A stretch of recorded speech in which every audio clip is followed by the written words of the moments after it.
अनिता के आंसू साड़ी के पल्लू से पोंछते हुए सासू माँ सरस्वती ने कहा, तू चिंता मत कर मेरी बहू। मैं तेरे साथ कुछ भी गलत नहीं होने दूंगी। आज रात मैं कुछ ऐसा करूंगी कि सारी सच्चाई खुद मेरे सामने आ जाएगी। मगर माँ जी, आप ऐसा क्या करेंगी जिससे आप खुद सब कुछ देख लेंगी? अनिता ने अपनी सासू माँ सरस्वती जी से प्रश्न किया। तो सरस्वती जी बोली, कैसे और क्या? छोड़ अनिता, और जैसा मैं कहती हूं तू बिल्कुल वैसा ही कर। अनिता, आज रात तू मेरे कमरे में मेरे बिस्तर पर सो जा, और मैं तेरे कमरे में तेरे बिस्तर पर सो जाऊंगी। अनिता सरस्वती जी की इन बातों से बहुत हैरान रह गई। अनिता मन ही मन में सोच रही थी कि माँ अपने बेटे को पकड़ना चाहती है या मेरी सत्यता जानना चाहती है। पर मुझे कोई डर नहीं।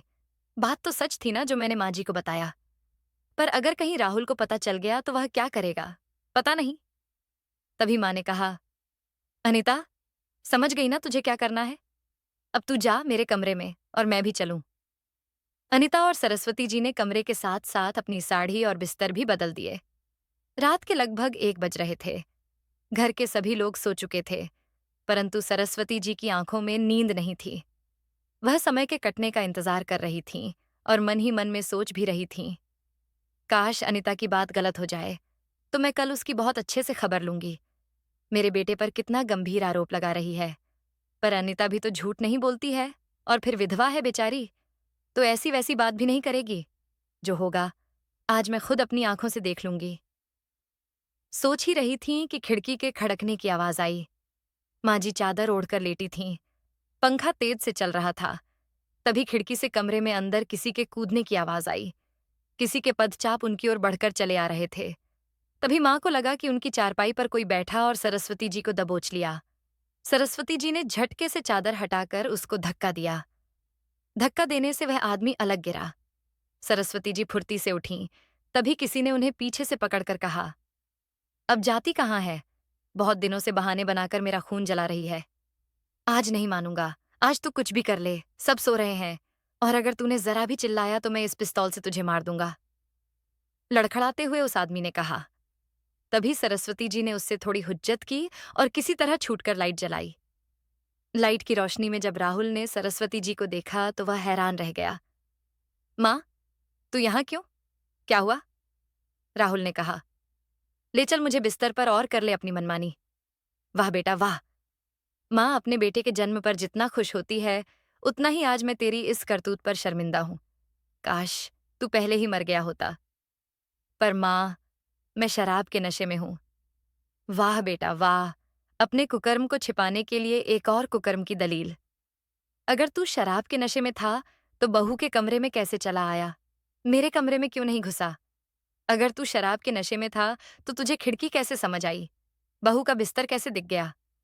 तू अपनी हवस में इतना अंधा हो जाएगा, मैंने कभी सोचा भी नहीं था। तुझ जैसे नीच की माँ होने से अच्छा होता मैं बांझ ही रह जाती। पर माँ, अनिता ही मुझे बुलाती थी। विधवा है ना बेचारी, तो शायद उसे भी। मेरी बहू के लिए अपनी गंदी जुबान से कुछ अपशब्द मत बोलना। और तब तक सरस्वती जी ने 2-3 तमाचे उसके गाल पर रसीद कर दिए। राहुल चिल्लाया, माँ, अब अगर तूने मुझे मारा तो मैं भूल जाऊंगा कि तू मेरी माँ है। ये कहते हुए उसने अपनी पिस्तौल सरस्वती जी पर तान दी। अच्छा, तो तू मुझे मारेगा? मार, तू आज मुझे मार ही डाल। ये नेक काम भी कर ही दे। आज अच्छा होगा। बहू की इज्जत बचाने में मैं मर जाऊं तो मुझे इसके लिए बहुत खुशी होगी। दोनों लोगों की तेज आवाजों ने घर के सभी सदस्यों को जगा दिया। सभी लोग बहू के कमरे की ओर दौड़े। कमरे में जो हो रहा था उसे देखकर सभी के पांव तले से जमीन खिसक गई। अनिता यह सब देखकर रोने लगी। वह सोचने लगी, क्या फायदा ऐसी इज्जत बचाने का जिसके खातिर उसकी माँ की जान चली जाए। अगर माँ ही नहीं रही तो मैं भी उनके बिना कैसे जीऊंगी। सिर्फ यही तो मेरा सहारा है इस घर में। अगर वही नहीं रही तो फिर कौन मेरी इज्जत बचाएगा? वह दौड़ी और झट से माँ के आगे आकर खड़ी हो गई। राहुल, अगर मारना ही है तो मुझे मार दे, पर माँ को कुछ नहीं करो। मैं इस घर की भी नहीं हूं। मैं मर गई तो तेरा घर बचा रहेगा। तो दूर हट जा, वरना यह सब तेरी वजह से ही हो रहा है। तूने ही इस घर में आग लगाई है। अब हमें सबको नाटक करके दिखाती है। राहुल के मुंह से ऐसे बेशर्मी भरे शब्दों को सुनकर उसके पिता शिव प्रसाद का क्रोध 7वें आसमान पर पहुंच गया। उन्होंने झट से राहुल की पिस्तौल पकड़ी और दूर फेंक दी और अपनी छड़ी से उसको पीटने लगे और बोले, नालायक, हमारे खानदान में तुझ जैसा कपूत कोई पैदा नहीं हुआ। तेरी आंखों में जरा भी शर्म है तो मर जा कहीं जाकर। हमें तेरे मरने का तनिक भी अफसोस नहीं होगा। अरे पापा, तुम भी शुरू हो गए। जरा मेरी भी तो बात सुनो। तुम भी मुझे मम्मी की तरह बेवकूफ समझते हो? जरा ठंडे दिमाग से सोचो पापा। अनिता की भरपूर जवानी है। अगर कहीं किसी के साथ भाग गई तो या किसी और के साथ मुंह काला किया तो इससे अच्छा है कि मैं ही। राहुल के मुंह से ऐसे घटिया तर्क को सुनकर शिवप्रसाद जी ने आगे बढ़कर उसके सिर के बाल पकड़ लिए और कहा, वाह बेटा, वाह। इससे घटिया सोच तेरी हो भी नहीं सकती। तू क्षत्रिय नहीं है जो शेर की तरह जिए। अरे, तू तो गीदड़ निकला जो मरे हुए जानवरों को नोच नोच कर खाते हैं। और तू भी वही कर रहा है। अपनी विधवा भाभी के बारे में इतने गंदे विचार रखकर उसे नोच नोच कर खाना चाहता है। अच्छा, तो तब लगता जब क्षत्रियों की तरह तू उसका बेटा बनकर उन गीदड़ों से लड़ता जो इसकी ओर कुदृष्टि डालते। पर तू तो अब चल और अपनी भाभी के चरणों में गिरकर उससे माफी मांग। कहते हुए शिव प्रसाद जी ने राहुल को उसके चरणों में धकेल दिया। पैरों में गिरा राहुल अंदर ही अंदर धड़कने लगा। अनिता बहू, मैं बहुत शर्मिंदा हूं और अपने नालायक बेटे की तरफ से तुमसे क्षमा चाहता हूं। ये बात घर से बाहर कभी किसी को ना बताना, वरना हमारी इज्जत मिट्टी में मिल जाएगी। ये कहते हुए शिव प्रसाद जी तेज कदमों से कमरे से बाहर चले गए। राहुल भी अकड़कर बाहर निकल गया और अनिता सरस्वती जी के गले लगकर रोने लगी। तभी सरस्वती जी ने कहा, तू रो मत मेरी बेटी, तेरे लिए मैं हूं ना। अभी मैं मरी नहीं हूं, मेरे रहते तुझे कुछ नहीं होगा। अनिता बोली, माँ, तुम हमेशा मेरे साथ रहना। भगवान करे मेरी उम्र भी तुम्हें दे दे। रात किसी तरह कट गई। अगली सुबह हुई, मगर राहुल अभी भी अपमान की आग में जल रहा था। रात के अपमान ने उसे चोटिल बना दिया था। वह अपने अपमान का जल्द से जल्द बदला लेना चाहता था। उसने गांव के अपने नीच साथियों को एकत्र किया, फिर उनको शराब पिलाकर समझाया। 3 दिन घर में शांति बनी रही, पर यह शांति तो तूफान आने से पहले वाली शांति थी। एक दिन सुबह अनिता और सरस्वती जी दैनिक क्रिया से निवृत्त होने के लिए खेतों की ओर गईं। खेतों में फसल खड़ी थी। जैसे ही वे दोनों खेतों में पहुंचीं, कुछ लड़के खेतों से निकल कर आए और अनिता को पकड़ने लगे। अनिता के साथ होते दुर्व्यवहार को रोकने के लिए जैसे ही सरस्वती जी ने उन्हें उल्टा सीधा कहा, राहुल ने पीछे से आकर अपनी मां को पकड़ लिया और मुंह पर कपड़ा और साथ में उसके हाथ पांव भी बांध दिए। सरस्वती जी ने छूटने की भरपूर कोशिश की, मगर सारी कोशिश बेकार गई। अब तुम कुछ नहीं कर पाओगी मम्मी, राहुल ने कहा। सरस्वती जी आवाज भी नहीं निकाल पा रही थीं। अनिता डर से थर-थर कांपने लगी। तभी राहुल ने एक स्प्रे निकाला और अनिता के मुंह की ओर स्प्रे किया। थोड़ी देर में अनिता बेहोश हो गई। अब उनका काम और भी आसान हो गया। सरस्वती जी की आंखों के सामने उनकी प्यारी बहू के साथ दरिंदगी की सारी हदें पार होती रहीं। उसके शरीर को बारी-बारी से रौंदा गया। बेचारी सरस्वती जी देखने और आंसू बहाने के अलावा कुछ नहीं कर सकीं। उनके बेटे और उसके नालायक साथियों ने शराब पी और वहां से निकल गए। तभी दूर जाकर राहुल अपने साथियों के साथ पुनः लौटा और सरस्वती जी के पास आकर उसे ठोकर मारते हुए बोला, देख बुढ़िया, तूने देख लिया ना राहुल का बदला। मैं जमींदार खानदान का बेटा हूं और तू एक औरत, मेरा कुछ नहीं बिगाड़ सकती। मैंने तेरी आंखों के सामने ही तेरी बहू के साथ दुराचार किया और तू सिर्फ आंसू बहाने के अलावा कुछ नहीं कर सकी और अब कुछ कर भी नहीं सकती, क्योंकि मैं तेरा इकलौता बेटा रह गया हूं। अगर मुझे कुछ हो गया तो तेरा वंश नष्ट हो जाएगा। तेरी चिता को आग देने वाला भी कोई नहीं बचेगा। और अगर तूने पुलिस से कुछ कहा तो अब की बार तेरी इज्जत पूरे गांव के सामने, समझ गई ना? बेचारी सरस्वती जी के लिए इससे शर्मनाक क्षण और कोई नहीं हो सकता था, क्योंकि एक मां के लिए इस स्थिति को फेस करना आसान नहीं था। उसने आंखें बंद कीं और मन ही मन में एक संकल्प किया। पर क्या, यह कोई नहीं जानता था। पर इतना जरूर है कि संकल्प में बड़ी शक्ति होती है। अनिता तो पहले ही मर चुकी थी। उसके शरीर से निकलता खून और शरीर पर पड़े निशान उसके साथ होने वाले दुराचार की कहानी खुद ब खुद बयां कर रहे थे। वह भी क्या करे? अब वह बेबसी से सोचने लगी, कैसे राक्षस को जन्म दिया है मैंने, जिसने अपना घर ही उजाड़ दिया, वह भी मेरे सामने, और मैं कुछ नहीं कर सकी। कितनी बेबस होती है एक औरत। अनिता के शरीर से निकलता खून और सरस्वती जी की आंखों से बहते आंसू सुबह की बेला लिए जा रहे थे। जब काफी समय बीत गया तो शिव प्रसाद जी को कुछ संदेह हुआ। वह उन दोनों को ढूंढने खेतों की ओर गए। कुछ दूर ढूंढने के बाद उन्हें रक्त रंजित अनिता की अर्धनग्न अवस्था में पड़ी लाश मिली। अनिता के शव को देखकर उनका कलेजा कांप उठा। झट से उन्होंने पगड़ी खोलकर उसके ऊपर डाली। उन्होंने कभी सपने में भी नहीं सोचा था कि उनकी पगड़ी उनकी बहू का कफन बनेगी। दूसरी तरफ जब निगाह घुमाकर देखा तो सरस्वती जी बंधी पड़ी थीं।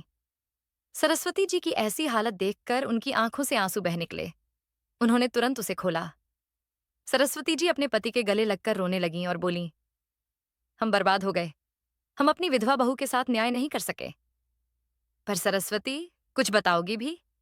आखिर हुआ क्या है? किसने किया यह सब? शिव प्रसाद जी ने कहा, सुनो जी, अब अपनी बहू को अपने कंधे का सहारा दो और ले चलो। शिव प्रसाद जी ने अनिता को अपने कंधों पर उठाया और घर की ओर ले चले। शिव प्रसाद जी को अपनी विधवा रक्त रंजित बहू को यूं कंधे पर लटकाकर लाता देख गांव के सभी लोग इकट्ठे होने लगे। अनिता के साथ दुराचार और उसकी मौत की खबर आसपास के सभी गांवों में फैल गई। सभी लोग हैरान थे कि बड़े घर की बहू के साथ ऐसा घोर अपराध करने की हिम्मत किसने की, मगर किसी की समझ में कुछ नहीं आ रहा था। लोगों के साथ शिव प्रसाद जी ने भी कहा, सरस्वती, क्यों ना हम अज्ञात लोगों के खिलाफ पुलिस में रिपोर्ट दर्ज करा दें, जिससे हमारी बहू के साथ हुए अपराध के अपराधी को सजा दिलाने में मदद मिलेगी। सरस्वती जी ने कहा, छोड़ो, हम पुलिस के झगड़े में क्यों पड़े। हमारी इज्जत पहले ही मिट्टी में मिल गई। अब और फजीहत नहीं होने दूंगी। इसका जल्द से जल्द दाह संस्कार कर दीजिए। शिव प्रसाद जी ने अनिता का दाह संस्कार कर दिया। कोई भी शिव प्रसाद जी के फैसले के विरुद्ध कुछ नहीं कह सकता था। दाह संस्कार के बाद उस रात घर में सन्नाटा पसरा था। तभी राहुल अपने घर आया और अपने कमरे में चला गया। कमरे में पहुंचकर वह अपने बिस्तर पर लेटा ही था कि अचानक उसके कमरे का दरवाजा खुला तो देखा उसकी माँ उसके सामने खड़ी थी। वह बोली, शाबाश बेटा, उस कुलक्ष्मी को तूने अच्छा सबक सिखाया। वह बहुत जोर से हंसी। अच्छा हुआ वह मर गई, वरना हम सबके लिए मुसीबत बनी रहती। आह, मेरे गले लग जा। राहुल उठा और माँ के गले लग गया। माँ ने उसे प्यार से सहलाया और कहा, अब तू आराम से सो जा, और अब आज मुझे भी चैन की नींद आएगी। सरस्वती जी के बदले स्वरूप से राहुल भौचक्का रह गया। पर माँ तो माँ होती है, अपने लड़के का कभी बुरा नहीं चाहती। राहुल मन ही मन में सोचने लगा। सरस्वती जी वहां से चली गईं। थोड़ी देर में वह शिव प्रसाद जी के कमरे में गईं। सरस्वती, इतनी रात में तू यहाँ क्या करने आई है? शिव प्रसाद जी ने कहा। सरस्वती क्या कर सकती है सिवाय पाप धोने के? पाप धोने के? किसका पाप? तू क्या कह रही है? मेरी तो कुछ भी समझ में नहीं आ रहा। मगर सरस्वती सब जानती है, पाप करने वालों को भी और पाप धोने वालों को भी। उसने शिव प्रसाद जी की बंदूक उठाई, उसमें दोनों कारतूस डाले और लेकर चल दी। अरे सरस्वती, ये कोई खिलौना नहीं जो तू इसको लिए जा रही है। ये बंदूक है, बंदूक।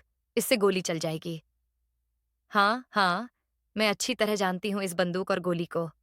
तुम पीछे हटो ना, आज मुझे अपना धर्म निभाने दो। वह वहां से चली और राहुल के कमरे में जा पहुंची। लाइट जली तो राहुल चौंक कर उठ बैठा। माँ के हाथ में बंदूक और पीछे पापा को खड़ा देखा। माँ, वह घबराया और बोला, अरे पापा, देखो ना, माँ बंदूक। तू क्या समझता है, तू मनमानी करेगा? तेरा खून खून है और अनिता का खून खून नहीं था।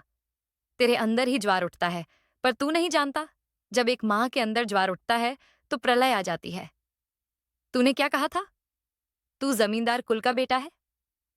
तो सुन, मैं भी इस कुल की देवी हूं और सवारी शेर नहीं, देवी करती है। हाँ, एक बात और सुन ले राहुल, जब कुत्ता या शेर पागल हो जाता है तो उसे गोली मार दी जाती है ताकि वह समाज के लिए खतरा न बन जाए। और तू वही पागल कुत्ता है। तू अब इतना ताकतवर हो गया कि अपनी माँ की इज्जत सरेआम उछाल लेगा। जमींदार खानदान की तेरी माँ की इज्जत बचाने के लिए तेरा बाप है। अभी मेरा सुहाग जिंदा है। तुझे मैंने जन्म दिया है तो मृत्यु भी मैं ही दूंगी तुझे। और क्या कहता था तू? कुल दीपक है? तो सुन, दीपक जलता है और उसे जलने दिया जाता है।